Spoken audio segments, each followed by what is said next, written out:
Hello दोस्तों, नमस्कार। तो हमारी आज की कहानी है, एक रात के लिए पूर्ण जीवित हुए थे महाभारत युद्ध में मारे गए वीर। आज हम आपको महाभारत से जुड़ी एक अद्भुत घटना के बारे में बता रहे हैं, जब महाभारत युद्ध में मारे गए समस्त सूरवीर जैसे कि भीष्म, द्रोणाचार्य, दुर्योधन, अभिमन्यु, द्रौपदी के पुत्र कर्ण, शिखंडी आदि एक रात के लिए पुनर्जीवित हुए थे। यह घटना महाभारत युद्ध खत्म होने के 15 साल बाद घटित हुई थी। साथ ही हम आपको बताएंगे कि धृतराष्ट्र, गांधारी, कुंती और विदुर की मौत कैसे हुई। आइए इन सब के बारे में विस्तार पूर्वक जानते हैं। राजा बनने के पश्चात हस्तिनापुर में युधिष्ठिर धर्म व न्यायपूर्वक शासन करने लगे। युधिष्ठिर प्रतिदिन धृतराष्ट्र व गांधारी का आशीर्वाद लेने के बाद ही अन्य काम करते थे। इस प्रकार अर्जुन, नकुल, सहदेव, द्रौपदी आदि भी सदैव धृतराष्ट्र व गांधारी की सेवा में लगे रहते थे। लेकिन भीम के मन में धृतराष्ट्र के प्रति हमेशा द्वेष भाव ही रहता। भीम धृतराष्ट्र के सामने कभी ऐसी बातें भी कह देते जो कहने योग्य नहीं होती थी। 15 साल पश्चात धृतराष्ट्र गए थे वन। इस प्रकार धृतराष्ट्र गांधारी को पांडवों के साथ रहते रहते 15 साल गुजर गए। एक दिन भीष्म ने धृतराष्ट्र व गांधारी के सामने कुछ ऐसी बातें कह दी जिसे सुनकर उनके मन में बहुत शोक हुआ। तब धृतराष्ट्र ने सोचा कि पांडवों के आश्रय में रहते अब बहुत समय हो चुका है, इसीलिए अब वानप्रस्थ आश्रम ही उचित है। गांधारी ने भी धृतराष्ट्र के साथ वन जाने में सहमति दे दी। धृतराष्ट्र व गांधारी के साथ विदुर व संजय ने वन जाने का निर्णय लिया। कार्तिक पूर्णिमा के दिन वन में गए थे धृतराष्ट्र। वन जाने का विचार कर धृतराष्ट्र ने युधिष्ठिर को बुलाया और उनके सामने पूरी बात कह दी। पहले तो युधिष्ठिर को बहुत दुख हुआ, लेकिन बाद में महर्षि वेदव्यास के कहने पर युधिष्ठिर मान गए। जब युधिष्ठिर को पता चला कि धृतराष्ट्र व गांधारी के साथ विदुर व संजय भी वन जा रहे हैं, तो उनके शोक की सीमा नहीं रही। धृतराष्ट्र ने बताया कि वे कार्तिक मास की पूर्णिमा को वन के लिए यात्रा करेंगे। वन जाने से पहले धृतराष्ट्र ने अपने पुत्रों व अन्य परिजनों के श्राद्ध के लिए युधिष्ठिर से धन मांगा। भीष्म ने द्वेषतावश धृतराष्ट्र को धन देने के से इनकार कर दिया।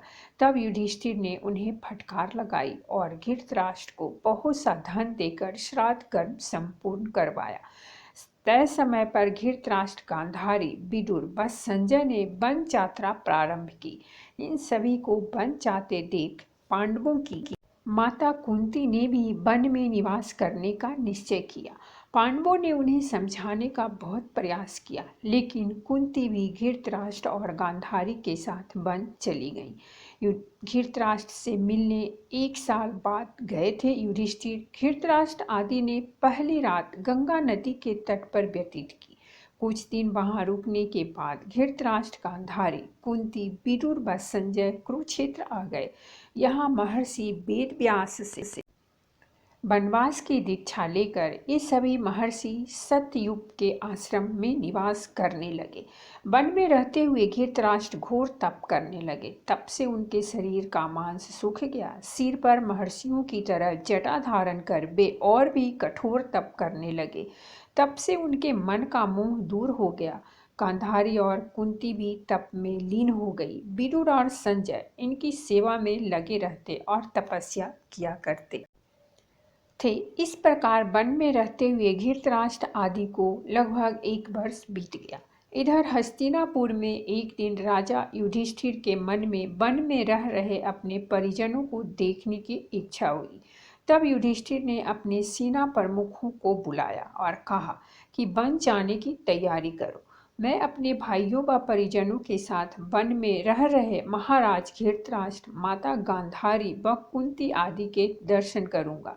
इस प्रकार पांडवों ने अपने पूरे परिवार के साथ वन जाने की यात्रा प्रारंभ की। पांडवों के साथ वे नगरवासी भी थे जो धृतराष्ट्र आदि के दर्शन करना चाहते थे। युधिष्ठिर के शरीर में समा गए थे विदुर जी के प्राण। पांडव अपने सेना के साथ चलते चलते उस स्थान पर आ गए जहां धृतराष्ट्र, गांधारी और कुंती रहते थे। जब युधिष्ठिर ने उन्हें देखा तो वे बहुत प्रसन्न हुए और मुनियों के वेश में अपने परिजनों को देखकर उन्हें शोक भी हुआ। धृतराष्ट्र, गांधारी और कुंती भी अपने पुत्रों व परिजनों को देखकर बहुत प्रसन्न हुए। जब युधिष्ठिर ने वहां विदुर जी को नहीं देखा तो धृतराष्ट्र से उनके बारे में पूछा। धृतराष्ट्र ने बताया कि वे कठोर तप कर रहे हैं। तभी युधिष्ठिर को विदुर उसी ओर आते हुए दिखाई दिए।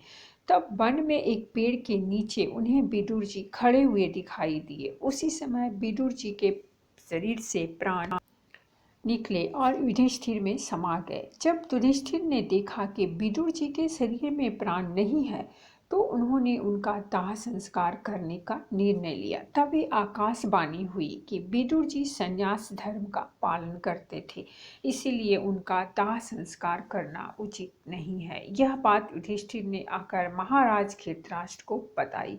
युधिष्ठिर के मुख से यह बात सुनकर सभी को आश्चर्य हुआ। यमराज के अवतार थे विदुर। युधिष्ठिर आदि ने वह रात वन में ही बिताई। अगले दिन धृतराष्ट्र के आश्रम में महर्षि वेदव्यास आए। जब उन्हें पता चला कि विदुर जी ने शरीर त्याग दिया तब उन्होंने बताया कि विदुर धर्मराज यानी कि यमराज के अवतार थे और युधिष्ठिर भी धर्मराज का ही अंश है, इसीलिए विदुर जी के प्राण युधिष्ठिर के शरीर में समा गए। महर्षि वेदव्यास ने धृतराष्ट्र, गांधारी और कुंती से कहा कि आज मैं तुम्हें अपनी तपस्या का प्रभाव दिखाऊंगा। तुम्हारी जो इच्छा हो वह मांग लो। तब धृतराष्ट्र व गांधारी ने युद्ध में मृत अपने पुत्रों तथा कुंती ने कर्ण को देखने की इच्छा प्रकट की। द्रौपदी आदि ने कहा कि वह भी अपने परिजनों को देखना चाहते हैं। महर्षि वेदव्यास ने कहा कि ऐसा ही होगा। युद्ध में मारे गए जितने भी वीर हैं उन्हें आज रात तुम सभी देख पाओगे। ऐसा कहकर महर्षि वेदव्यास ने सभी को गंगा तट पर चलने के लिए कहा। महर्षि वेदव्यास के कहने पर सभी गंगा तट पर एकत्रित हो गए और रात होने का इंतजार करने लगे। विधवा स्त्रियां अपने पतियों के साथ कूद गई थी गंगा में। रात होने पर महर्षि वेदव्यास ने गंगा नदी में प्रवेश किया और पांडव व कौरव पक्ष के सभी मृत योद्धाओं का आवाहन किया। थोड़ी ही देर में भीष्म, द्रोणाचार्य, कर्ण, दुर्योधन, दुशासन, अभिमन्यु, धृतराष्ट्र के सभी पुत्र, घटोत्कच, द्रौपदी के पांचों पुत्र, राजा द्रुपद, धृष्टद्युम्न, शकुनी, शिखंडी आदि वीर जल से बाहर निकल आए। उन सभी के मन में किसी भी प्रकार का अहंकार व क्रोध नहीं था। महर्षि वेदव्यास ने धृतराष्ट्र व गांधारी को दिव्य नेत्र प्रदान किए। अपने मृत परिजनों को देख सभी के मन में हर्ष छा गया। सारी रात अपने मृत परिजनों के साथ बिताकर सभी के मन में संतोष हुआ। अपने मृत पुत्रों, भाइयों, पतियों व अन्य संबंधियों से मिलकर सभी का संताप दूर हो गया। तब महर्षि वेदव्यास ने वहां उपस्थित विधवा स्त्रियों से कहा कि जो भी अपने पति के साथ जाना चाहती है वे सभी गंगा नदी में डुबकी लगाएं। महर्षि वेदव्यास कहने पर अपने पति से प्रेम करने वाली स्त्रियां गंगा में डुबकी लगाने लगी और शरीर छोड़कर पतिलोक में चली गईं।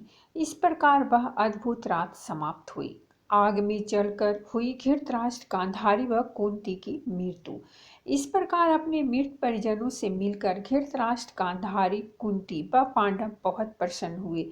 लगभग 1 महीना वन में रहने के बाद युधिष्ठिर आदि पुनः हस्तिनापुर लौट आए। इस घटना के करीब 2 वर्ष बाद एक दिन देवऋषि नारद युधिष्ठिर के पास आए। युधिष्ठिर ने उनका स्वागत किया।